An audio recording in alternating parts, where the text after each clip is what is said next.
여러분 안녕하십니까. 10월 16일 복잡한 것을 정리해주는 남자 복정남들이 펼치는 뉴스쇼 뉴오진 이성희의 만담 뉴스 시간입니다. 자, 오늘도 변함없이 방송인 유호진 대표 자리에 함께했습니다. 안녕하십니까. 안녕하십니까. 아유, 이거 뭐 한 번은 마이크가 있다가 한 번은 마이크가 없어졌다가 예. 아, 이게 참 좀 거시기 하네요. 왜 그런 겁니까? 뭐 설명을 해줘야죠. 우리 이지수 PD가 이거 설치를 안 해놓고 가면은 마이크가 있어야 되고, 예.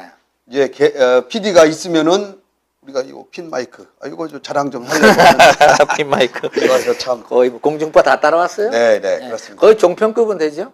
지금 공중파에서 우리 만담 뉴스 좀 나와달라고 하는 분들 계시죠? 계십니다. 자, 오늘 어처구니 없는 뉴스 제가 한번 카메라 울렁증이 있어서 못 예. 나가고. 예. 이건 뭐 카메라 아닙니까? 근데 요 카메라는 좀 만만하게 보여. 요건 만만하게 보이는데 아니 이 카메라 막 이따만한 거 이렇게 갖다 대고 막 이거 어깨에 하는 거 있잖아. 이런 거 대면은 떨려. 거다가 이 불이 말입니다. 방송 가보니까 뭐 쫙 비쳐. 그거 해보셨네. 그러니까 그러니까 라디오로 만족한다? 저는 라디오 스타일인 것 같아요. 네. 안타깝습니다. 자, 거다가 비주얼까지 만드니까는 예, 이 노인네가 가서 비주얼을 망쳐놓으면 안 되지 않습니까? 우리 만담 뉴스를 얼마나 만만하게 봤으면 여기는 뭐 괜찮다고 하고 공중파는 안 된다 그럽니까?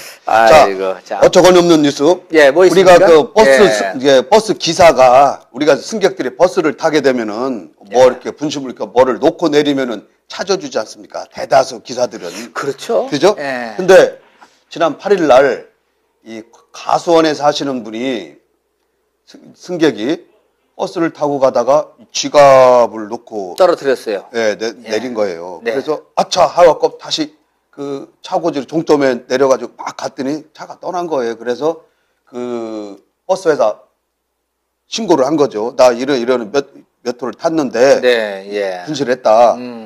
접수를 했어요. 그랬더니 이제 이틀 후에 우리가 확인해봤더니 없더라. 분실물이. 그럴 수도 있죠. 예, 예. 그래서 이제 버스 회사를 찾아간 거예요. 승객이.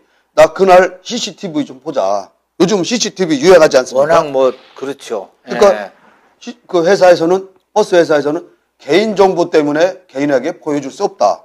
그럴 수도 있죠. 또 예. 이게 보여줘야 돼. 요즘 그거는 보자고 하는 거 아닙니까 그게? 아니 그거는 이제 법에 그렇게 돼 있나 보죠. 돼 있는 거예요? 예. 그 그랬더니 법에 돼 있는 거를. 예. 버스 회사에서 이걸 보려면은 신고를 해라 경찰에.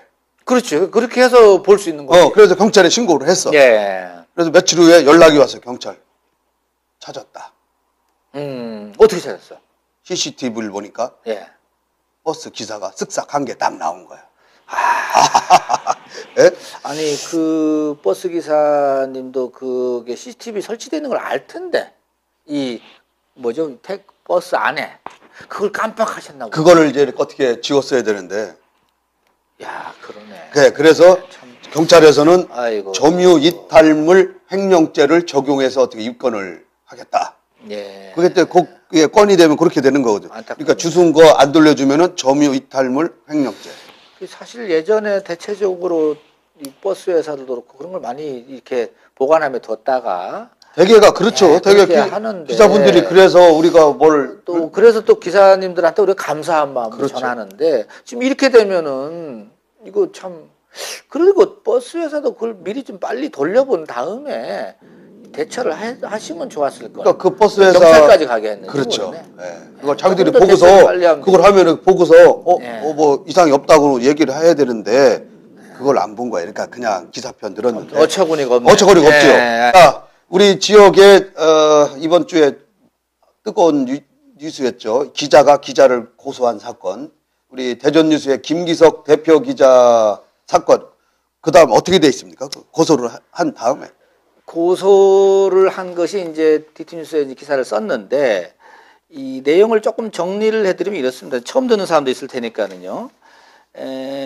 자신에 대한 허위 사실을 유포했다. 네.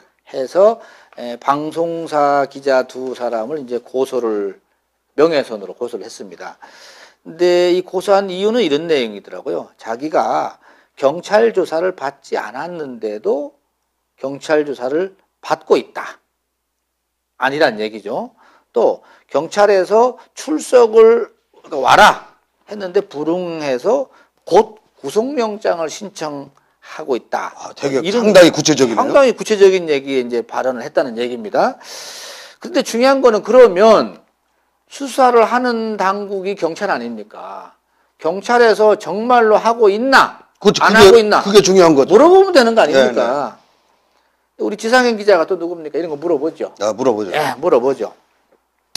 대전지방경찰청 수사 2개에다가 전화를 했답니다.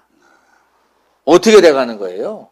진짜 네. 수사를 했습니까? 했더니만 수사과의 고위 관계자 말에 의하면은 내사가 진행 중이지만 수사가 되는 것은 아니다.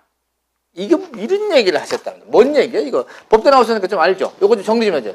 내사, 수사 이런 거 좀 얘기 좀 정리 좀 해봐요. 이제 수사의 전 단계가 이제 내사라고 보통 하거든요. 예. 안내자를 써서. 그러니까 수사는 겉으로 드러내서 이제 시작을 하는 거고요. 이제 내사는 그건데 내사는 아무 때나 하는 건 아닙니다. 수사의 기초 단계이기 때문에 어떤 혐의점이 조금이라도 발견이 됐을 때 내사를 하는 겁니다. 그냥 멀쩡히 있는 사람 뭐 다 내사하면 그렇게 한가한 분들이 아니에요. 그렇기 때문에 일단은 뒤다 본다 그러죠. 우리가 흔히 얘기할 때 한번 이놈이 죄가 되나 안 되나. 우리 용어로 하면 좀 꼬나보는 건가? 네, 이렇게 보는 거죠. 뒤다 보는 거죠. 이렇게 이게 되나 안 되나 이렇게 한번 보는 거죠. 근데 이거를 아무 사람이나 하는 게 아니라는 얘기죠. 네. 그래서 그럼 정리를 하면은 수사과에게로는 내사가 진행 중이지만 수사가 되는 것은 아니다. 그래서 대략 내용은 이런 차원에서 아까는 광고 수주와 관련된 내용에 대해서 자료 수집 차원에서 내사를 벌이고 있다. 이렇게 얘기를. 그렇죠. 이제 그렇게 해서 이제 뭐 그러니까 조사를 하다 보면은 이렇게 하다 보면은 누구 좀 만나고 뭐 탐문을 하다 보면은 얘기가 나올 거 아닙니까? 그러면은 경찰서에 가서 소환돼서 조사를 받은 건 아니죠. 아니죠. 소환은 아직 안 받은 거죠. 다만 주변에서 보니까 뭘 나를 관련해서 자꾸 뭘 자료를 수집하는 것 같아. 여기까지죠. 그렇죠. 이제 그래서 거기 광고 수주를 했다 그러면 광고를 주신 분들도 잠깐 와보라 그러고 참고인으로 와서 뭐 진짜 뭐 어떻게 됐어요? 뭐 외압이 있었어요? 뭐 이런 걸 물어볼 거라면 그래서 거기서 만약에 증언이 나 진짜 안 주면 죽을 것 같아요. 좋습니다. 뭐 이런 증언이 하나 튀어나오면은 수사로 돌아가는 거죠. 아직 거기까지 안 갔다. 그래서 김기석 기자 입장에서는 그 내사를 5달 동안 지금 하고 있다는 거야. 자, 이거는 굉장히 좀 길죠. 상당히 긴 거죠. 길죠. 그래서 억울하다는 거야. 억울한 거죠. 그렇죠. 왜냐면은 이제 아까 얘기한 대로 무슨 그 선거 과정에서 지방선거 과정에서 광고 수주와 관련된 내용의 자료를 수집하고 있어서 여기에 관련돼서 관계자들을 자료도 수집했는가 봅니다. 하는데 어찌됐든 간에 5개월 동안 내사만 하고 있다. 이게 말이 되냐. 그렇죠. 그거는. 그래서 자기는 답답하다. 그래서 뭘 했다고 안 했어요? 검찰에다가? 이 소위 말하면 사실이 이제 김 대표 얘기입니다. 사실이 아닌데도 불구하고 몇 개월 동안 광고주 찾아가거나 전화해서 광고 수주 여부를 확인하는 것은 이건 언론 탄압이다. 그렇게 볼 수 있죠. 주장을 하는 겁니다. 그렇게 볼 수도 있어요. 그러면서 김기석 대표가 얼마나 열을 받았으면은 수사를 하는 수사과 담당 형사를 직권남용으로 검찰에다가 진정을 또 냈어요. 그러니까 본인도 알고 있네요. 그걸 내사를 하는 걸 알고 이제 알고는 있는 거죠. 있는데 이 수사 담당 형사를 직권남용으로 검찰에 진정을 냈다는 이건 뭔 얘기야 그러면은 이제 뭐냐면은 빨리 사건을 종결을 지어야 되는데 한두 달 안에 아니면 아니다. 기면은 수사로 돌아와서 뭘 해야 되는데 이걸 계속 끈다는 얘기는 그 사람의 하는 사업이나 일을 방해하려고 하는 목적도 있는 거거든요. 왜냐면 계속 저 사람 지금 내사 받기 때 그리고 저 사람이 뭐 저기다 광고를 주면은 경찰에서 연락 와서 오라 가라 하고 그러니까 누가 줄라 그래요. 그러니까 이런 부분들은 경찰 내규에 있어요. 이런 뭔가를 종결을 짓는 게 있는데 이렇게 5개월 이상 쭉 간다는 얘기는 조금 길죠. 그러니까 직권남용으로도 볼 수가 있어요. 그래서 이 지금 상황이 거기까지 간 거예요. 지금 갔는데 김 대표 얘기는 그러니까는 이게 이제 어떻게 촉발이 됐나 했더니만은 뭔가 있긴 있었겠죠. 그 뭐냐면 지난 지방선거, 6.4 지방선거였죠. 예, 예. 그럼 지금부터 몇 개월 전입니까? 뭐 한 3달, 석 달이죠. 근데 이제 3-4달. 선거 전에, 그러니까 한 4월 달. 한 6개월 전이네요. 이 정도 한 6개월 됩니다. 그때 뭐 인터넷 언론에서 조금 뭘 썼는가 봐, 이제. 어? 자신과 관련돼 갖고. 그때 이제 참았는데 그 다음부터 이제 이게 이제 그때 저런 게 있었죠. 그 인터넷 언론끼리 싸움이 붙었죠. 조금 있었었죠. 조금 붙었죠. 예. 그래서 이제 그것 때문에 아무튼 5개월 동안 끌어오니까 자기도 스트레스고 이게 뭐냐. 거기에 촉발된 거야. 거기 촉발된 거야. 그래서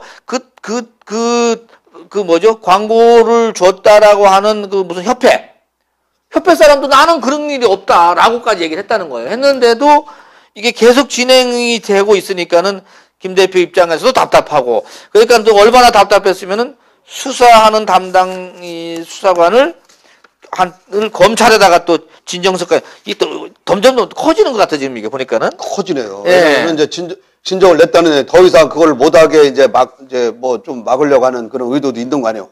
확대를. 매듭을 그러니까 빨리 짓든지 해줄 필요는 있잖아요, 사실은. 네, 있습니다. 내가 보기에는. 보통 내사는 이렇게 길게 가지 않습니다. 무슨 뭐 이게 길게 가는 거는 어떤 국가보안법 큰 그렇지. 이런 뭐 사건이라든지 이런 사건이라면 모르는데 뭐 이런 거는 지다 보면 금방 나옵니다. 뭐 그냥 길어야 한두 달 안에 다 끝납니다. 그리고 그 정황이 포착이 되면은 수사를 해서 소환해서 뭐 법 처리하면 되고. 글쎄 말이야. 근데 그것도 아니면서 계속 이걸 질질 끈다? 그럼 피해가 많죠. 김기석 대표 입장에서는. 언론사 영업하는데서는 영업하는데도 사실 있죠. 그리고 억울하고 본인도. 왜냐하면 그게 이제 말들이 경찰에서 내사하고 있대. 이렇게 하면은 그렇지. 뭔가가 있는 걸로 내사는 절대 아까 말씀드렸듯이 그리고 이제 그 다음에 그냥은 안 하는 거. 그 다음에 또 하나 팩트가 이제 그래서 김기석 대표가 이 고소한 기자 2명 있지 않습니까? 그를 대상으로 해서 그 회사 해당 방송사로 또 공문을 또 보냈다네. 사과해라. 그 회사가 아니지. 개인이 김기석 기자가 그 방송사 쪽으로 사장님 귀야 담당자 받아 이렇게. 그러니까 사장 당신도 알고 있어라. 그거에 대한 양말. 알아 이거지. 그러니까 이제 이거는 고단수네. 요거는 이제 그 해당 기자 둘 스트레스 주는 거지. 그렇죠. 그죠? 엄청 그러면 이제 위에 그 방송사 사장이 뭐야 이 사람들아. 아이 사람아 이런 걸 나까지 오게 만들어 뭐 이렇게 좀 처리도 하나 못하고. 그럼 그 방송사들 그 고소를 당한 기자들은 뭐 얘기가 없어요? 얘기가 김기석 지상현 기자가 전화를 해봤죠. 그러네. 네, 전화를 해봤는데 뭐 우선은 이 코멘트 한 사람은 전화를 안 받고 있고요. 문자를 남겨도 답이 안 오고, 또 한 기자는 그냥 짧게 할 말 없다. 제가 볼 때는 걔는 언론 대처법을 잘 아는 친구들이야. 네. 그거 자꾸 얘기해봤자 쓰니까 아니, 짧게 끊는 거야. 내가 생각할 때는 그분들이 때리는 시어머니보다 말리는 시누이가 더 밉다고 그걸 기자끼리 서로 한 걸 갖다가 또 기사화를 시킨 디트뉴스에 대해서 원망이 많을 것 같아. 그런 생각은 안 드세요? 대표 입장에서? 아니 원망은 할 수는 있을 것 같은데 원래가 이제 디트뉴스가 탄생할 때부터 말입니다. 이게 대한 언론으로 출발했지 않습니까? 그렇죠. 그러다 보니까는 이 지역 언론에서 쓰지 않는 것에 대해서 뉴스를 많이 생산했던 것이 맞습니다. 그래서 또 디트뉴스를 많이 또 여기까지 오고 그래서 어떻게 보면 억울한 사람들 얘기도 디트뉴스가 많이 써졌습니다. 많이 써졌죠. 아니 거기 이상권 대표? 예. 그런 분들 봐봐요. 우리가 KBS한테 엄청 두드려 맞을 일이지만은 그러나 아무도 안 쓸 때 우리가 썼지 않습니까? 써서 이상권 사장의 명예가 풀렸어요. 명예 훼손도 해주고 회복. 훼손된 명예를. 훼손된 명예를. 우리가 또 명예훼손을 했다 그러니까. 아니요. 아무튼, 맞아요. 그 명예도 회복도 해드리고. 해줬습니다. 본인이 굉장히 좋아하고. 다행히 또 그 방송사에서도 쿨하게 미안하다라고 했답니다. 내가 네, 듣기로는 다 그죠? 했습니다. 네, 네, 그래서 거기서도 딱 쿨하게. 오히려 그런 역할도 있습니다. 그래서 이번 건 같은 경우도 마찬가지입니다. 이게 묻어지면 아무런 문제가 없을 수 있는데 아니죠. 그러나 이런 내용들이 있다라는 것을 우리 지역민들도 알아야 됩니다. 그러니까 사실은. 밖에서는요, 우리 디투뉴스 이 기자를 고소한 사건이 기사가 나가니까 나를 욕해? 아니요, 굉장히 좋아해요. 아니 한 부리에서는 야 그래도 디투뉴스가 이런 걸 이렇게 해가지고 기자들끼리도 싸우네, 지들끼리 한 편인 줄 알았더니 이렇게 얘기하시는 분이 계세요.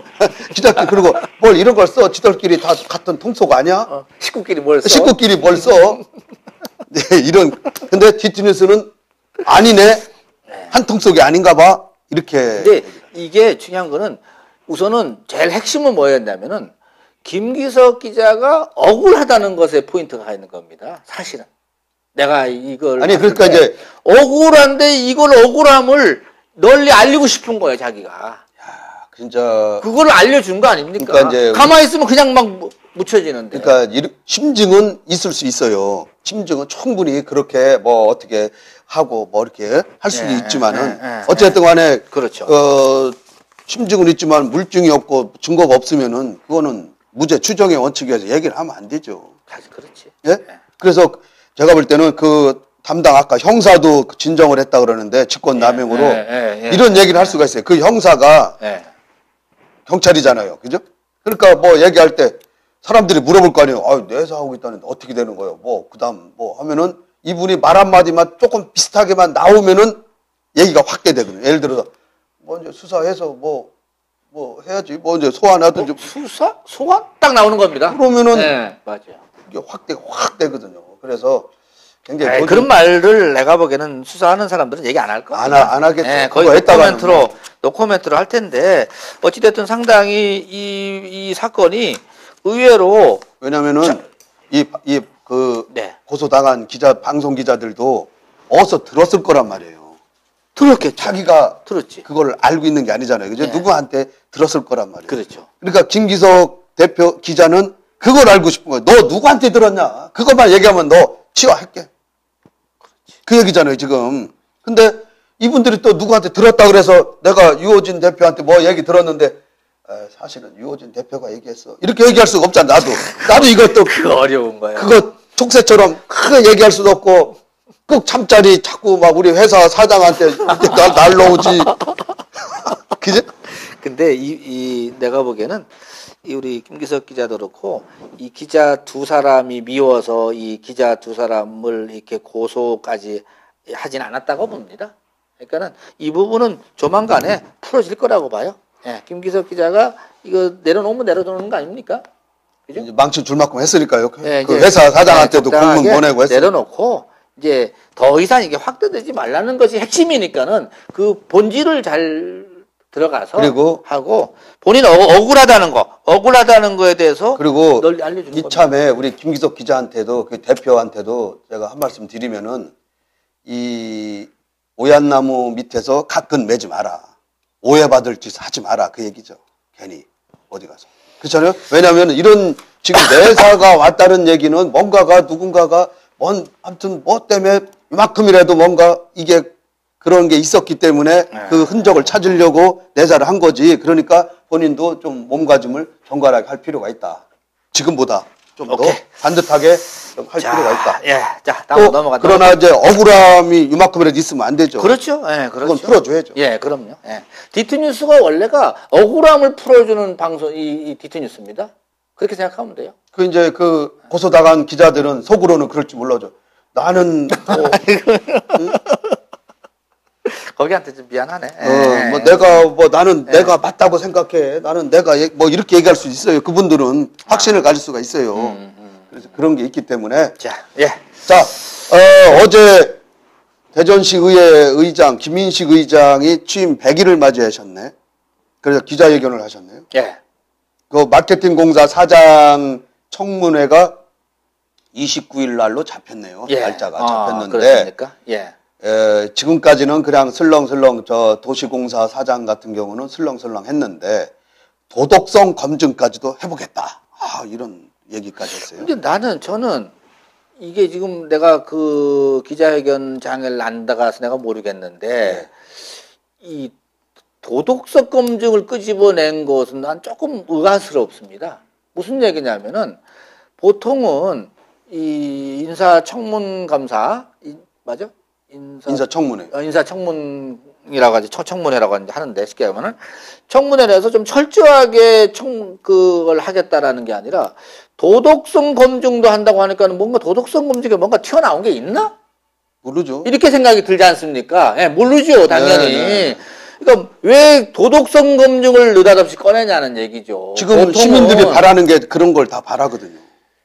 보통은 그러니까 거기 그 자리에 이 사람이 적합한 사람인가, 우선은.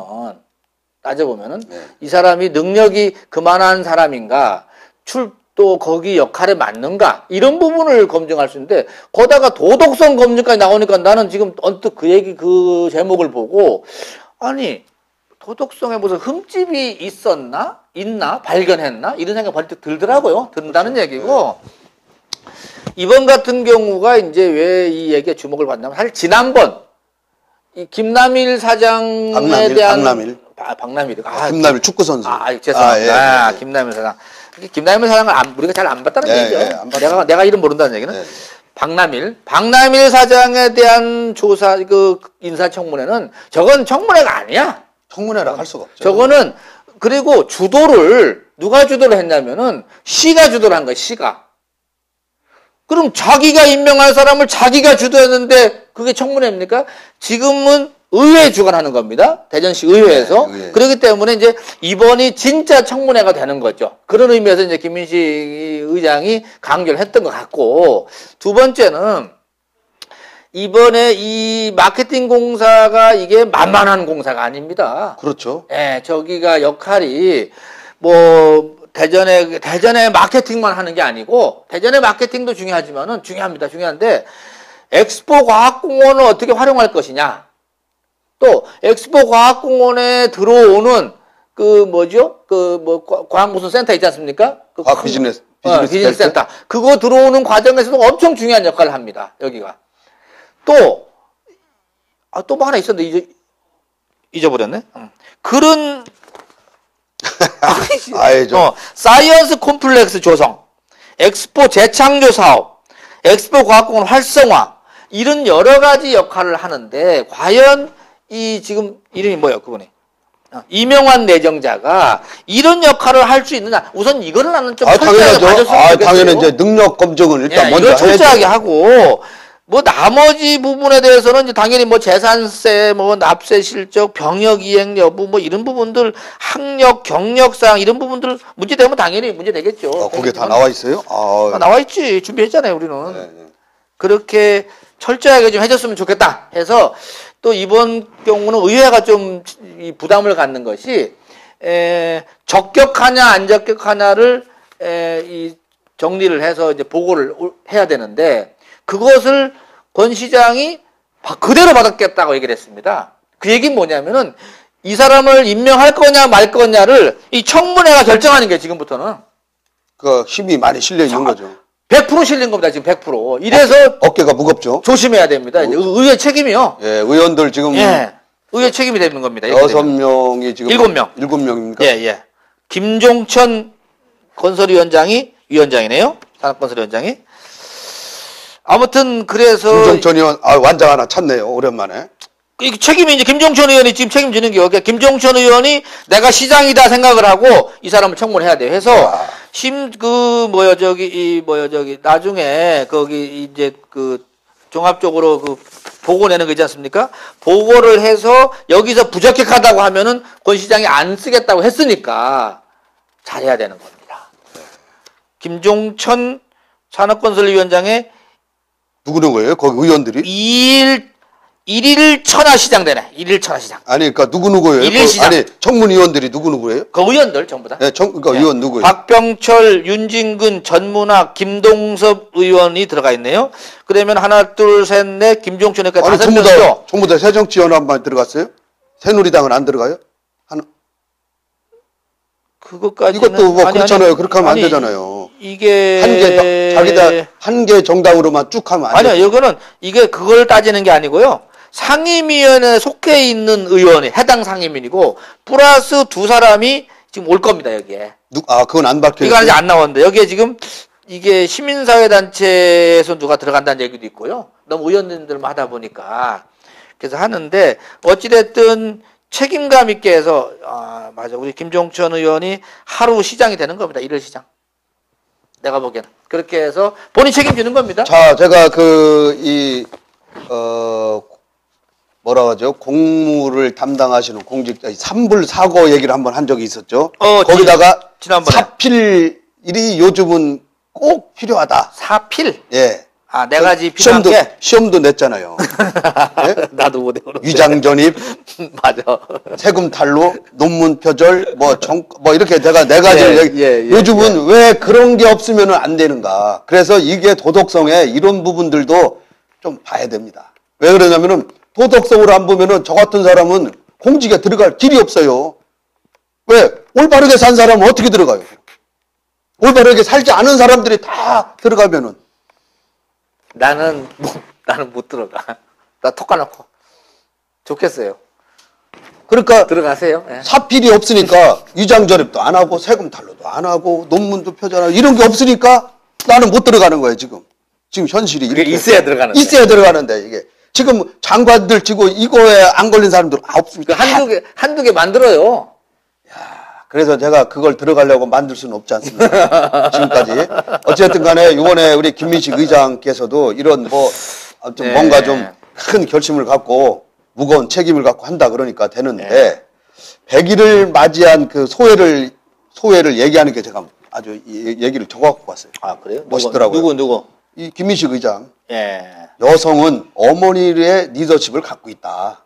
그래서 각종 사안에 대해서 꼼꼼하고 문제점을 개선해 나가는 어머니의 리더십은 남성보다 낫다고 생각한다.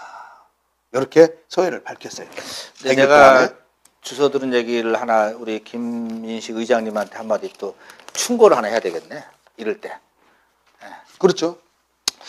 바깥에서 얘기가 김민식 의장님이 참 다 잘하시는데 얼굴도 예쁘시고 또 이 활력 있게 하시는데 어깨에 힘이 좀 들어갔다 이런 얘기가 좀 일부 나오고 있어요. 지금 힘 들어간 건 거기뿐만 아니에요. 아니 근데 원래 그 김민식 의장이 사실 보면은 수더분하고 그럴 사람이 아닌 걸로 이제 됐는데 저도 잘 이분 초선 때부터 제가 알으니까는 근데 최근에 자꾸 주변에서 나한테 들려오는 게 우리 의장님이 어깨에 힘이 좀 들어가신 것 같다.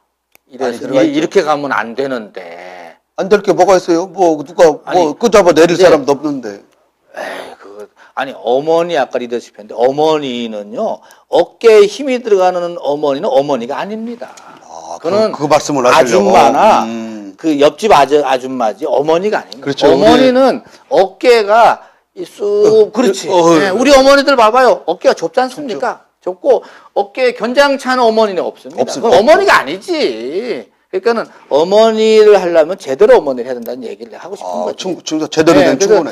아니 주변에 나오길래 내가 김민식 의장님을 좋아하고 우리 옆지였고요. 그 박병석이 내리사선 박병석 의원님. 그거하고 무슨 상관이 옆 지역구하고. 그래도 뭔가 인지상정.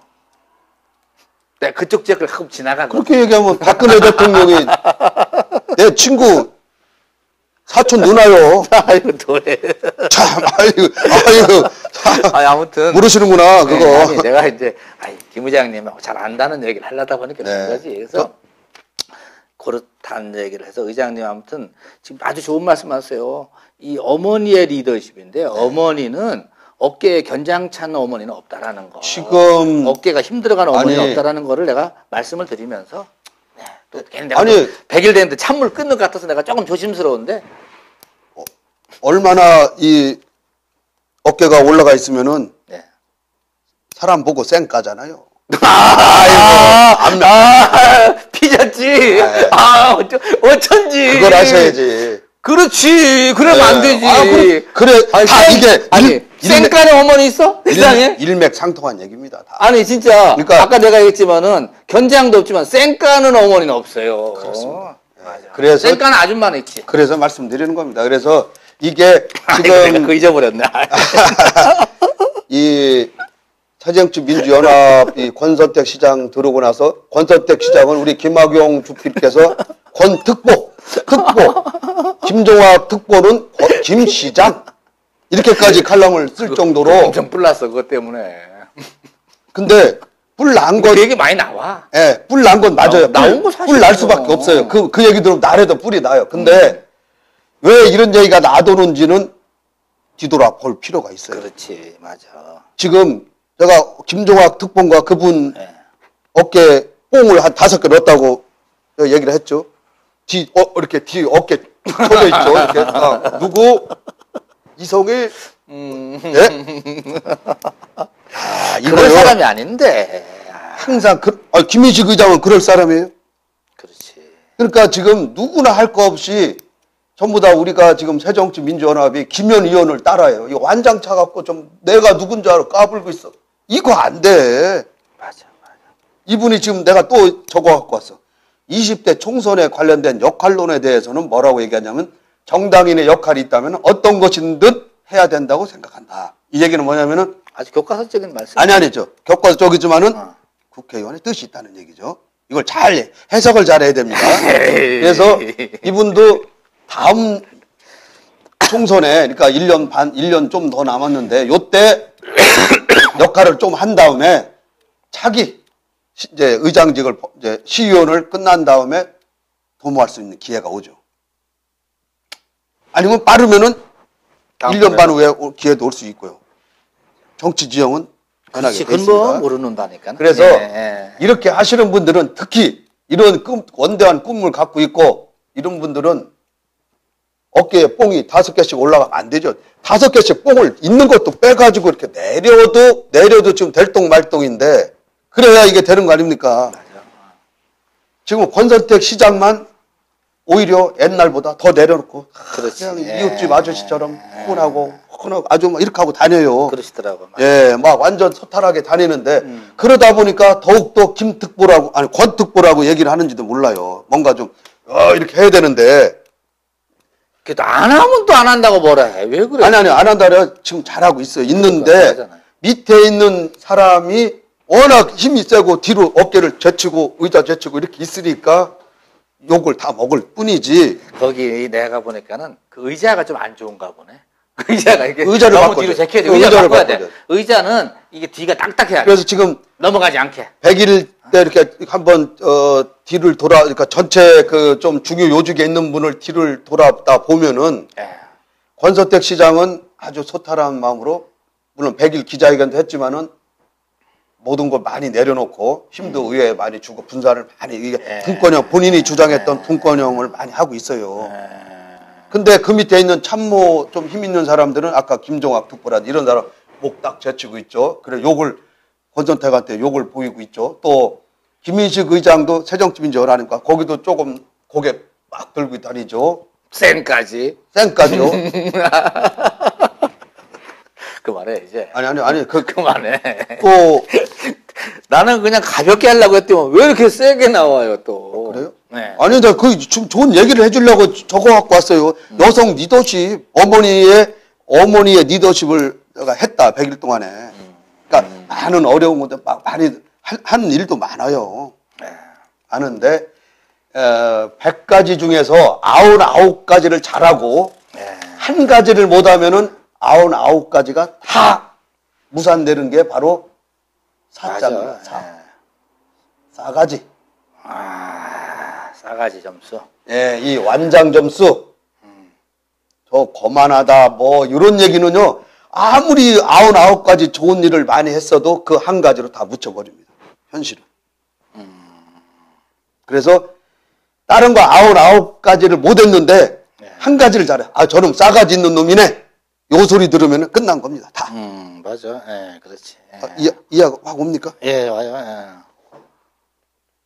자, 또 뭐. 아니 그래서 이제 그 마케팅 공사 그 아까 얘기했던 그것 때문에 얘기를 한 겁니다. 자, 또 하나는 지나갔잖아요. 또 하나 한번 해볼까요? 우리 전국의 이 교정시설 중에서 대전교도소가 뭐죠? 술, 담배, 마약 뭐 하여튼 이런 밀반입이 가장 많았다라고 해서 좀 이게 치욕적인 얘기예요. 저는 이거를 조금 뭐 좀 얘기하시면 내가 해석을 좀 거꾸로 해보고 싶어서 내가 좀 준비를 해왔어요. 그 옛날에 예. 우리가 이 교도소 하면은 이게 이제 워낙 통제가 돼 있고 은밀한 곳이기 때문에 영화도 많이 나오고 예. 뭐 드라마도 많이 나오고 뭐 빵간에 산다, 여간빵, 여자 죄수들은 어떻게 사나 막 이런 것들이 영화 막 많이 나왔어요. 그러니까 옛날에 교도소에 간수라 그랬죠. 간수만 잘 알으니까 교도관인데 이분만 하나 잘 알아도 면회도 특별하고 뭐 어디 좀 갖다 주고 담배도 쓱싹 하고 이런데 지금은 많이 좋아졌다고 하는데 아직도 개혁이 혁신이 덜 된 곳이 바로 이 교정 수용 시설이. 저는 이제 이겁니다. 지금 저게 이제 국감자료인데요. 네네. 교도소에서 술이나 뭐 이렇게 담배, 마약 뭐 이런 것들이 밀반입되는다. 몇 건이 된다 그랬죠? 전체적으로? 대전교도소 전체? 전체적으로? 전체는 2011년부터 3년간에 111건이 적발이 됐대요. 예, 그리고 아니다 담배만 그렇고 주류가 17건, 총기 도검류가 8건, 마약류가 4건, 독극물까지 2건. 다 해서 얼마예요? 예. 휴대전화도 2건 있어요. 예, 아니 그러니까 했는데 총 39건. 대전교도. 대전교도가 39건이죠. 오케이. 예. 110 몇 건에서 네, 제일 많다는 거죠. 117건? 111건. 111건. 이거를 이렇게 보셔야 됩니다. 그렇지. 예, 예. 네, 이렇게 보셔야 돼요. 그게 적발된 겁니다. 적발된 거. 그러니까 안 적발되고 더 많겠죠. 아니죠. 대전교도소는 이런 거를 철저히 눈을 뜨고 감시를 해서 다 잡아낸 거예요. 39건을. 그런데 다른 교도소 놈들은 대충해, 교도관들이. 그래서 안 걸려. 대충 걸려서 뭐 5건, 3건 그냥 쬐끔 나온 겁니다. 이걸 잘못 해석한 거예요, 지금요. 그러니까 대전교도소가 제일 이게 많이 왔다 갔다 한다는 게 아니라 대전교도소에서 왔다 갔다 하려고 하는 거를 잡아낸 게 제일 많다 이겁니다, 핵심은. 그러니까는 잡아낸 건 뭐냐? 열심히 쳐다봤으니까 잡아내는 거 아닙니까? 그렇게 봐야지. 이거를 대전교도소를 욕하면 안 돼요. 이거는 이상민 의원이 잘못하신 거예요. 이거를 해석을. 아니 그러면 보좌관이 잘못해서 한 거예요. 보좌관이. 우리가 군 잘못된 거지. 22사단인가요? 그때 뭐 거기서 뭐 군내 폭행건 뭐 누구 죽고 막 이렇게 많이 나왔잖아요. 그 사단에. 그럼 이 사단은 잘한 사단이네. 예를 들어서 우리가 많이 그런 사건을 적발해서 보고를 해서 그렇게 된 거지. 다른 사단은 설랑설랑 했다는 얘기 아니에요. 예를 들면 저걸 이렇게 보면 됩니다. 교통사고, 예를 들면 이제 그러니까 서부서장 알죠? 네, 서부서장. 네. 서부서장님이 적극적으로 음주단속을 나와서 서구에서 음주단속이 100건이 잡혔어요. 근데 이런 얘기 해서 뭐지만 어느 얘기하면 둔산서 서장님은 본인이 술을 좋아해갖고 이 단속을 안 해. 그래서 경찰들도 안 나와요. 그래서 여기는 10건이 적발됐다고 칩시다. 예. 그러면은 이걸 가지고 야 서구놈들은 맨날 술만 처먹다 적발되네? 이렇게 해석을 하냐 이겁니다. 이게 아니에요. 이게 아니고 여기는 조사를 안 하다 보니까 10건이 나온 거예요. 이걸 아셔야 됩니다. 그러니까 그걸 갖다 대는 게 틀려요. 교도소도 마찬가지로 대전교도소 소장님이 그런 거에 철저하라 해갖고 다 잡아낸 거고, 다른 교도소들은 야 이 사람아 대충 눈 감어 해서 덜 잡아냈다는 것이 나온 얘기입니다. 그거를 해석을 잘못해갖고 이 사람들이 대전교도소를 욕하더라고. 내가 그거 보고 이거는 이상민 의원이 잘못 분석한 거다. 이상민 의원이 하진 않았겠지만 보좌관이 했겠지만. 아니 그러면은 대전교도소가 제일 잘했다 이렇게 해야 되겠네? 대전교도소 교정관리가 제일 잘 된다. 이렇게 봐야 된다는 겁니다. 어디 엄격하다고. 어디 교정청에서 나오신 분 같이 얘기하시네? 나 교도소 아는 사람 없어요. 아니 글쎄 거기서 나오신 분 같아요. 나온 것 같아요? 아니 맞지 않습니까? 이렇게 가는 거예요. 그러니까는 지금 서부서장님은 엄격하게 해갖고 10건, 100건을 잡아내고 도마동에서. 그러면은 말이 안 되는 겁니다. 반대로 한번 해석을 잘해야죠. 해석을 또 반대로 해봅시다. 예. 다른 데는 이 건수가 그렇게 밀반입되는 게 한 건도 없어. 한 건도 없어. 안 잡아낸 거지. 아니 없어. 아니 그건 어떻게 안 잡아냈는지. 이게 지금 뭐냐면은 밀반입 적발 건수예요. 적발 건수. 해석을 잘 하셔야지. 아니 그러니까 밀발이 적발이 없는데 어떻게 적발을 해? 그걸 안 하는데 교도관들이 청렴 결백해서 그런 걸 안 해. 아니지. 안 하는데 교도관이 안 하는 게 아니라 지금 재소자들끼리 가지고 들어간 거 아닙니까? 이게 지금 재소자. 아니 재소자가 어떻게 들어갑니까? 거기서 이게 교도관이 뭔가 이게 개입이 해야 들어가는 거지. 아무튼 이렇게 들어가서 이제 중간에 가운데 교도관이 개입해서 들어가는데 이 부분에 대해서 만약에 이게 아무튼 그런 해석을 그렇게 하는 겁니다. 그러니까 참 억지로 하려다 보니까 힘들 것 같아요. 근데 어찌됐든 간에 다른 교도소보다 많다는 얘기는 우리 이상민 의원도 그런 얘기를 하던 거잖아요. 교정시설은 수용자가 범죄를 뉘우치고 교화하는 곳인데 그래서 철저한 통제가 있어야 하는데 술, 담배, 심지어 독극물까지 마약 이런 것까지 반입이 되고 있다는 거는 교정시설 관리에 진짜 문제가 있을 수밖에 없고 교정시설에 있는 교도관, 직원들이 이를 돕고서 금전적인 이득까지 취한 경우도 있다고 얘기할 정도입니다. 이상민 의원. 그래서 교과서적인 말씀이네. 예. 아니 그거 맞는데 그게 쉽게 얘기하면은 정황은 없지만은 여기에 그 직원들이 개입을 안 하고는 그게 들어갈 수가 없는 거거든요. 그래서 어쨌든 간에 일벌백계 차원에서 이걸 처벌을 해야 되는데 자, 뭐 우리 힘이 미치나요? 여기까지 안 미치죠. 끝으로 내가 하나만 더 할까요? 예, 하세요. 네. 예. 이 사과 드릴 말씀이 하나 있어서 제가 이 시간에 나섰습니다. 예. 사과요? 예. 뭐. 급사과. 예. 예. 우리가 지난번에 시청 그 깨진 유리창 얘기를 했지 않습니까? 예. 깨진 유리창 했을 때 제가 그 당직자 뭐 하냐?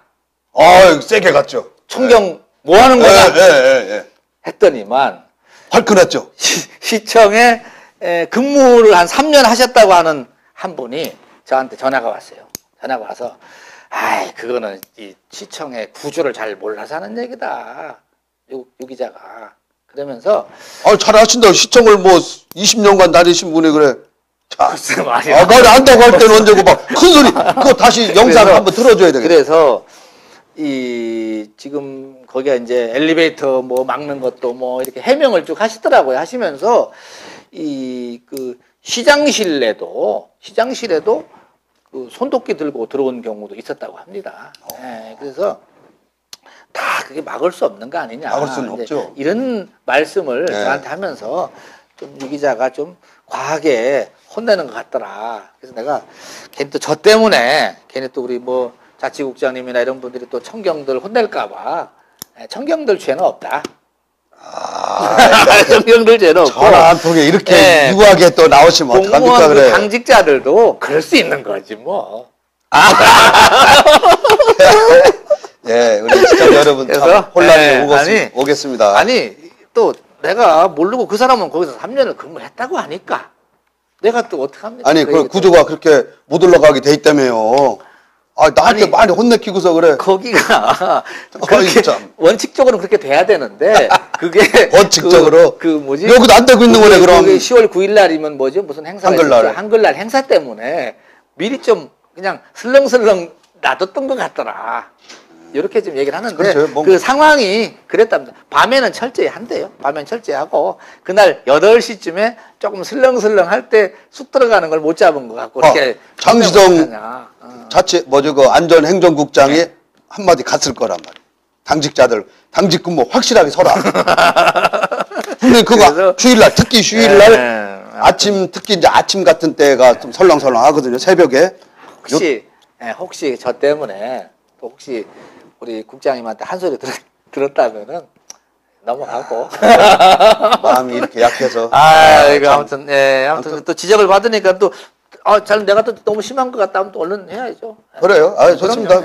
자 하나 이글스가 새 시즌에 연속 꼴찌를 했는데 요거에 대해서 어떻게 오늘 뭐 얘기한 게 있죠?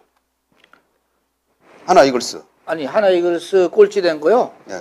그거는 아무튼 안타까운 일이죠. 안타까운 일인데 내가 보기에는요. 어디 참 좋은 제목이 하나 있더라고요. 하나 이글스 이름은 내비두고 이참에 다 바꿔야 됩니다. 다 그만두라고 해야 돼. 책임져야죠. 그럼 김웅룡 감독은 떠날 것 같고 제가 볼 때는 다 떠나보내게요. 다 보내고 선수도 싹 바꿔야 됩니다. 그럼 돈이 있어야 되잖아. 지금 하나 그룹의 김승현 회장이 지금 아직 안 나와 있죠.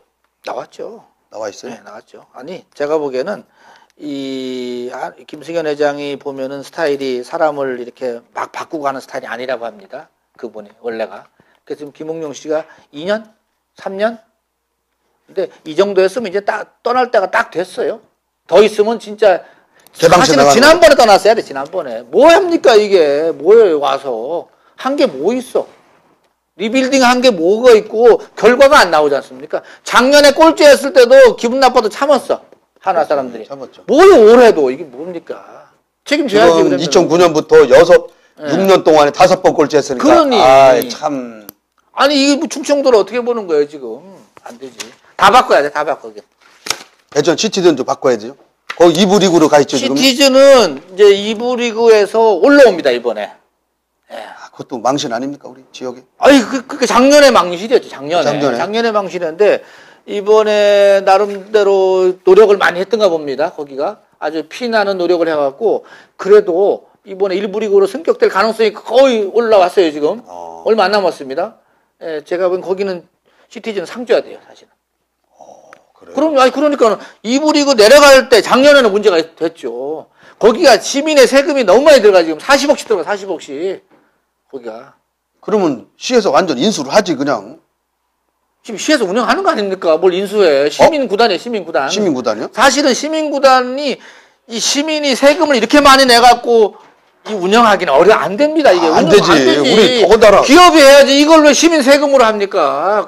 뭘 인수를 해, 이거를. 딴 사람 기업 줘야지. 내가 보기에는, 어디 꼬실 때 아니, 한화 그룹이라든지 뭐 이런 데. 하나는 이게 안 한대요? 안 한대요? 아니, 야구를 같은 데 하면은, 이게 축구를 잘 안 해요, 사실은. 축구는 따로 해서 어디 좋은 기업 갖다 줘야 됩니다, 저거.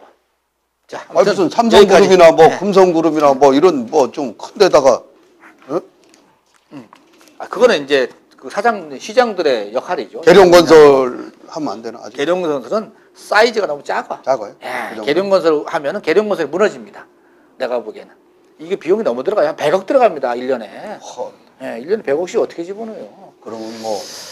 디튼 뉴스가 한 10년 뒤에. 팔으면 어떨까요? 팔으면. 아니, 내놨어. 지금 나와 있어, 저거는. 싸게 해서 대전에 연구하지 말고. 아니, 그냥 주는 건 나와야 될까? 지금 빵원이야, 빵원. 빵원. 모르시는구나. 빵원. 저건 빵원으로 가져가라는 겁니다, 지금 저거를. 그래서 내가 얘기하는 게, 디트 뉴스가 10년 뒤에 인수하려고.